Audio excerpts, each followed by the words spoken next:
Speaking of change, next up, we have another community leader. Everyone give it up for Brooklyn.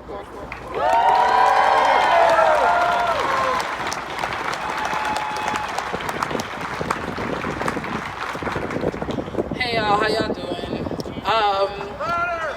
Oh, can y'all hear me? Alright, word. So I just want to start off first. If you ever referred to me, I know I haven't made like any announcement or anything like that, but I no longer consider myself a black woman. So, I mean, not even non-binary, I'm anti-binary, so they and them pronouns, thank you.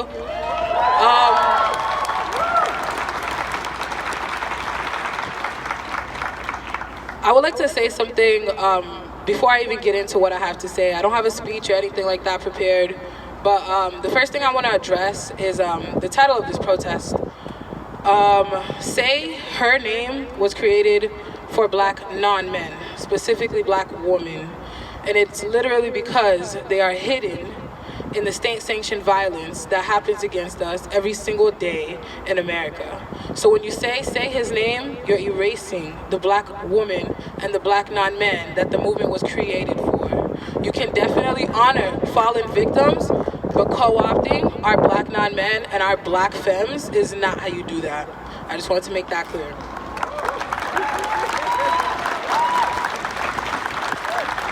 Something else I would also really like to address.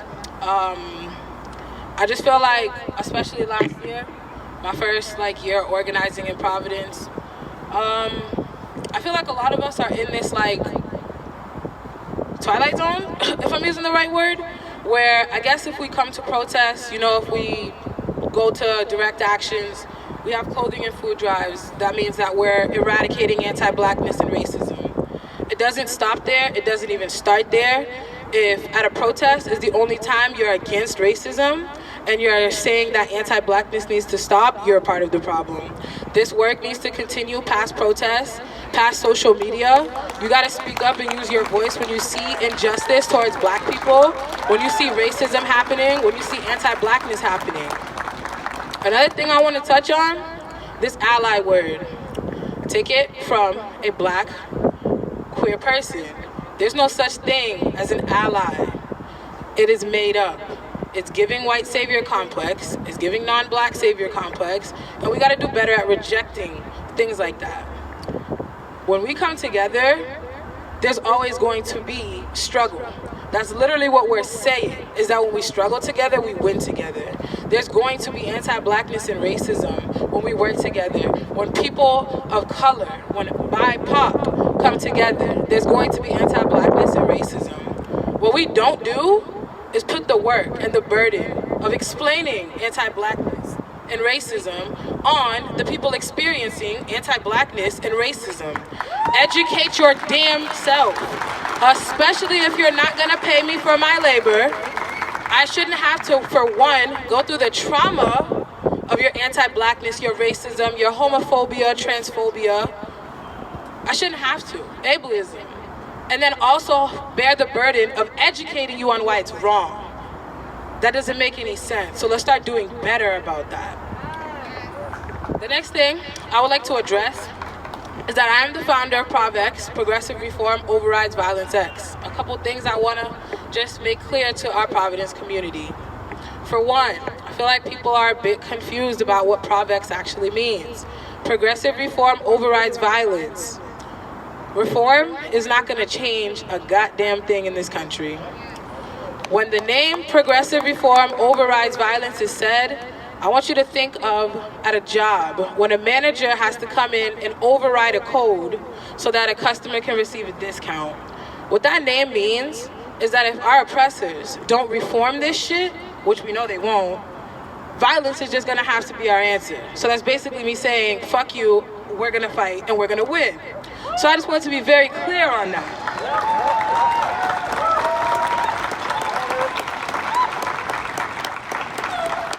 The other thing I want to address about ProvX is that the other day I made a post in the light of 7 Asian sex workers being murdered in Atlanta. With further reflection, I can understand, and I definitely see why it was wrong to make a post like that. What we're not gonna do is pretend like two things can exist at the same time. What we're not gonna do is pretend that black people do not bear the brunt of oppression in every single subject, category, field, anything that you can think of. When we say stop Asian hate, understand that nobody is responding with stop all hate. Understand that. So when we say stop Black Lives Matter, when we say stop the war on Black America and all lives matter, we need to stop the war on all people, is said. It's also your duty as a person of color, as a BIPOC, to stand up and let people know that there won't be liberation for any of us if there's not liberation for black people first. And I feel like that's missing from the conversation.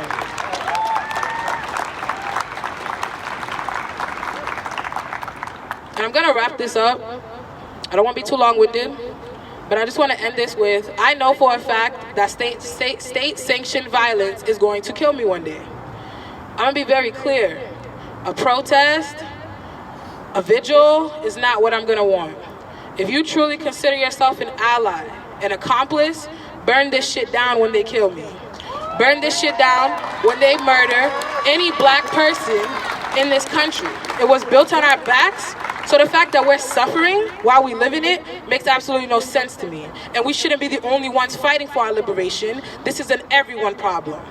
So the same way that black people, especially black non-men, black trans people are uncomfortable living in this world, all of us should be uncomfortable because this is every day for us. So it needs to be every day for everyone so that we can all get tired of it and that we can actually eradicate it once it starts oppressing all of us the same.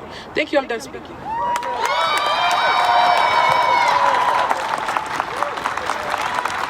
Give it up for Brooklyn!